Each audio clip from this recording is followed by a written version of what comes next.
गणेशोत्सव 2024. घरी गणपती बसवत असताना या गोष्टी कायम लक्षात ठेवा.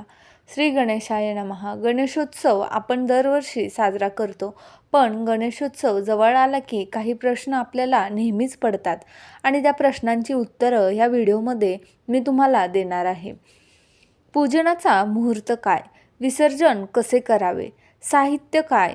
या व अशा बऱ्याच प्रश्नांची उत्तरे तुम्हाला या व्हिडिओमध्ये मिळतील.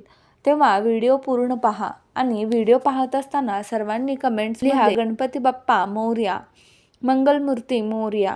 चला तर मग व्हिडिओला सुरुवात करूया.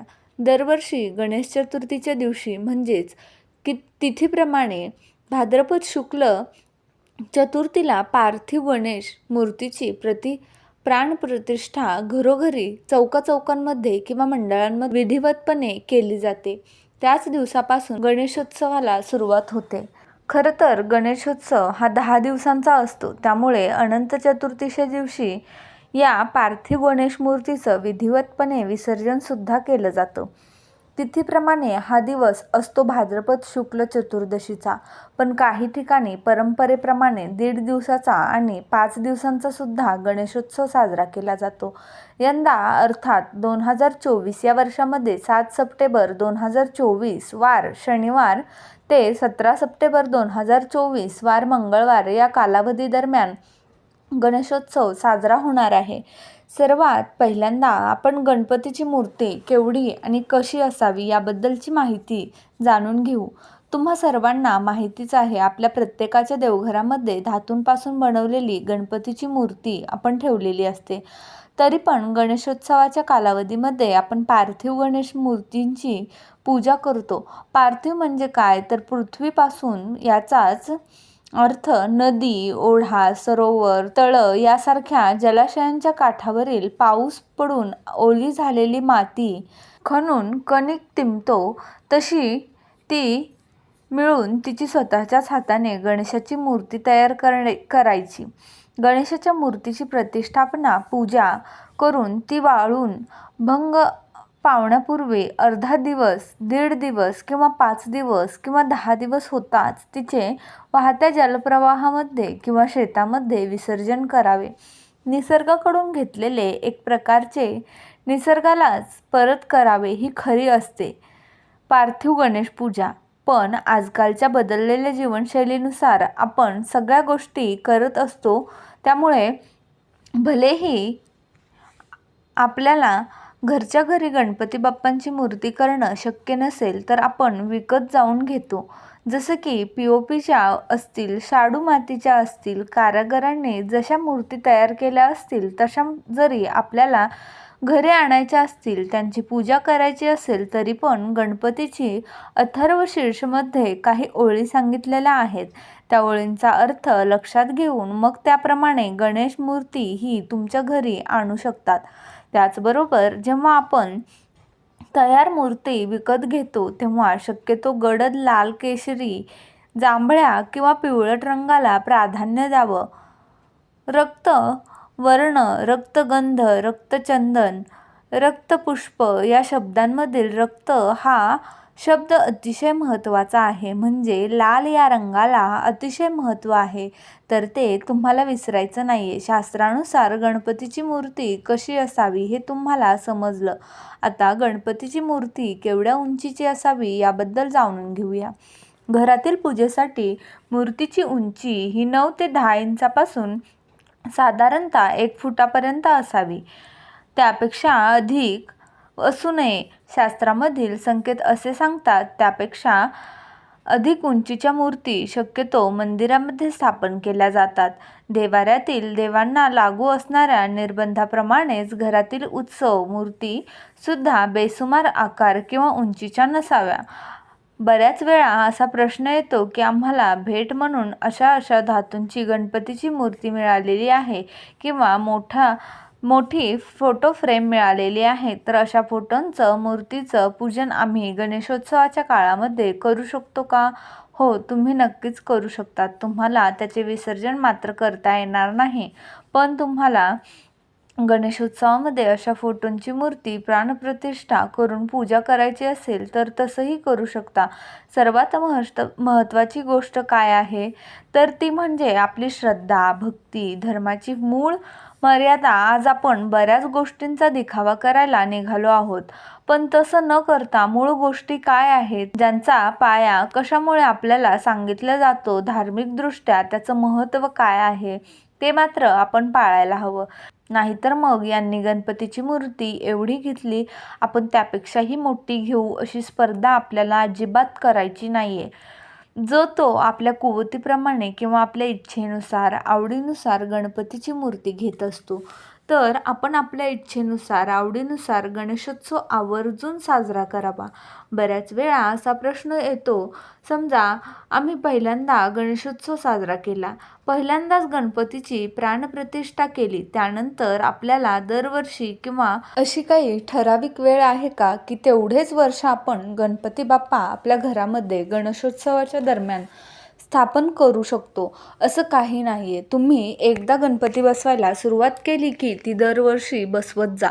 फक्त एखाद्या वर्षी तुम्हाला घरी काही दुःखद घटना घडलेली असेल किंवा मग तुमची मनस्थिती नाहीये की या गोष्टीमुळे आपण यंदा गणेशोत्सव करणं टाळावं, तर त्यावर्षी तुम्ही नक्कीच सुट्टी घेऊ शकता. म्हणजेच काय, त्यावर्षी खंड पडला तरी पण चालेल, मात्र तुम्ही पहिल्या वर्षी खूप उत्साह दाखवला की अरे हे गणपती बसवतात, ते गणपती बसवतात, आपण सुद्धा बसू, किंवा मग आज सोशल मीडियावर भरपूर काही आपल्याला बघायला मिळतो आणि त्याकडे आपण आकर्षित सुद्धा होतो. मग आपली ही इच्छा होते, आपण आजपर्यंत कधीही गणपती बसवला नाही, पण आता बसू. पण मग पुढच्या वर्षी तुमचा उत्साह वगळला, मग लगेच तुम्ही गणपती बसवायचा नाही असं मात्र करू नका.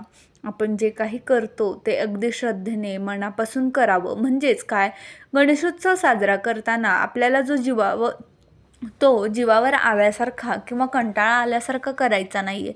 एक आपल्यावर दडपण आहे, आता मागच्या वर्षी गणपती बसवला, पुढच्या वर्षी सुद्धा बसवावा लागेल का, असं ओझं तुम्हाला तुमच्या मनावर ठेवायचं असेल तर तुम्ही गणपती न बसवता जिथे मंडळामध्ये किंवा चौकामध्ये गणेशाची स्थापना केलेली असते तिथे दर्शन करायला जाऊ शकता.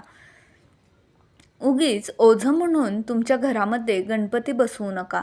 गणेश चतुर्थीच्या दिवशी गणपती प्रतिष्ठापना आणि पूजा करण्याची योग्य वेळ कोणती, हा प्रश्नसुद्धा बऱ्याच वेळा विचारला जातो.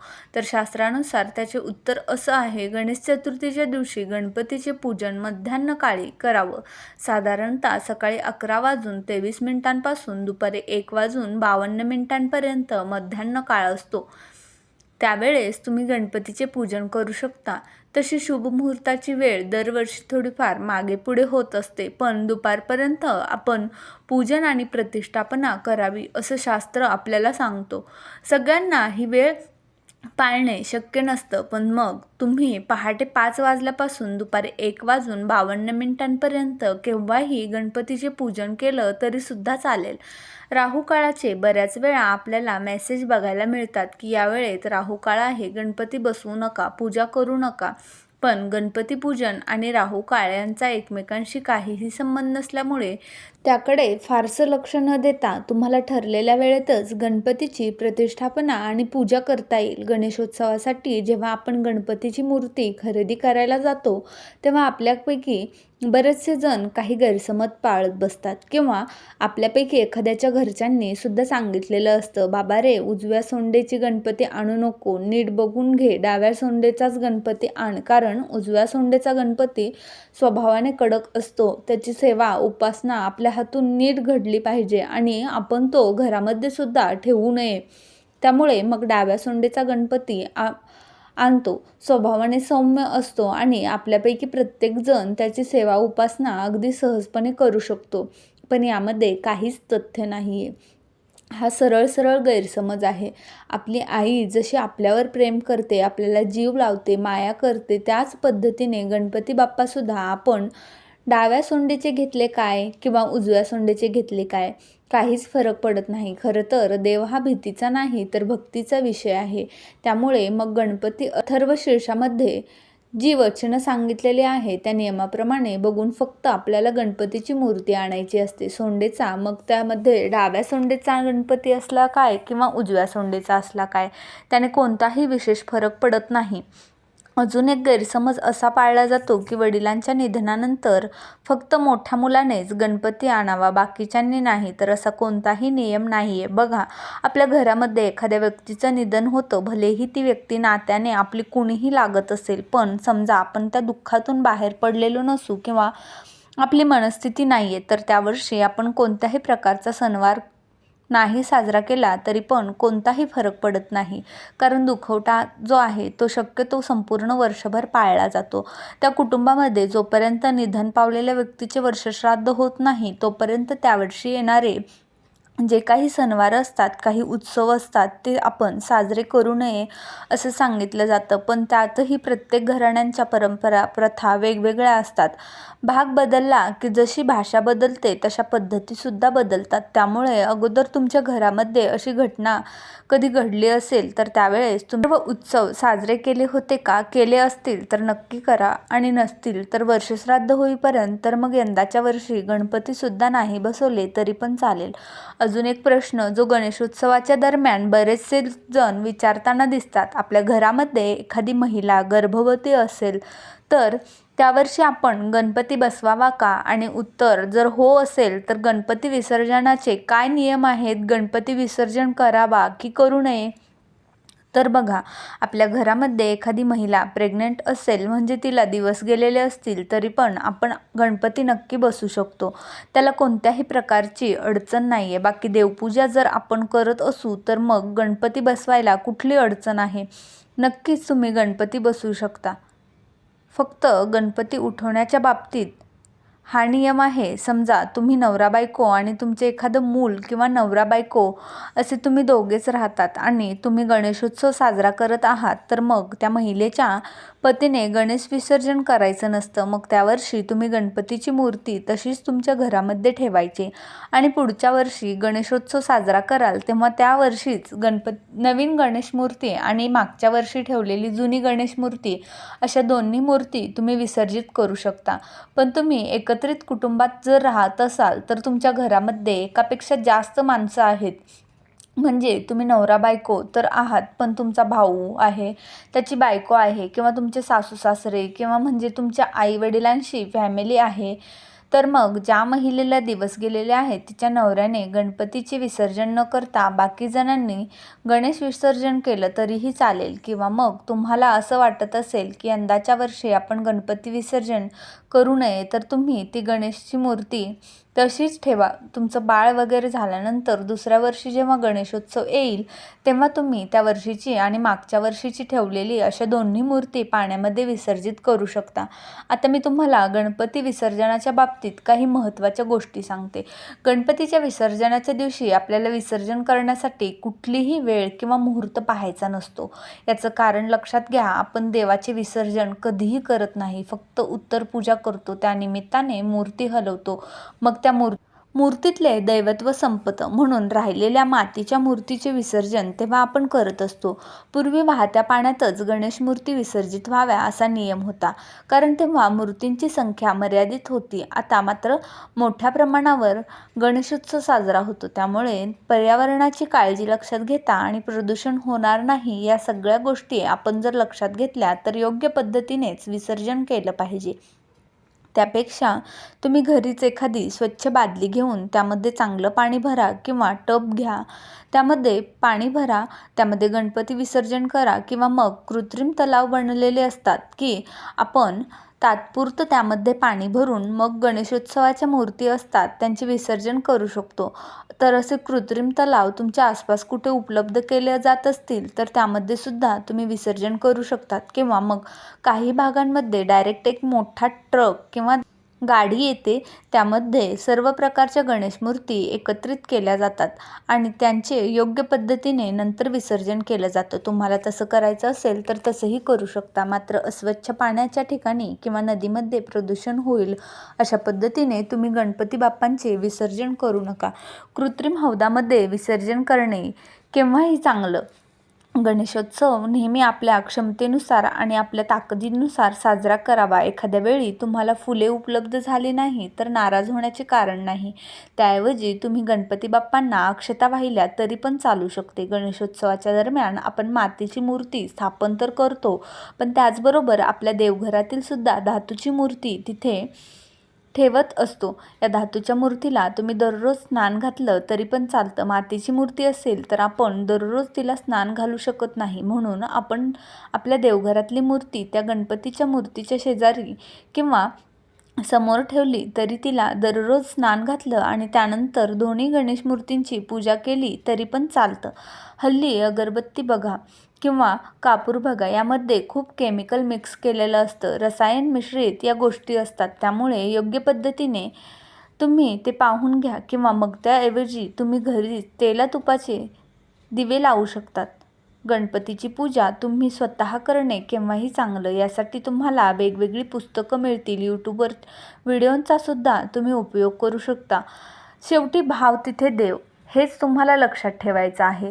कारण असे उत्सव सण म्हटलं की आपल्याला गुरुजी पुरोहित लवकर उपलब्ध होत नाहीत. मग आपल्याला असं वाटतं आपण स्वतः जर केलं तर ती चुकेल की काय, अशी शंका पण आपण आपल्या मनामध्ये घेऊन बसतो. पण तीही बाळगण्याची काही गरज नाही.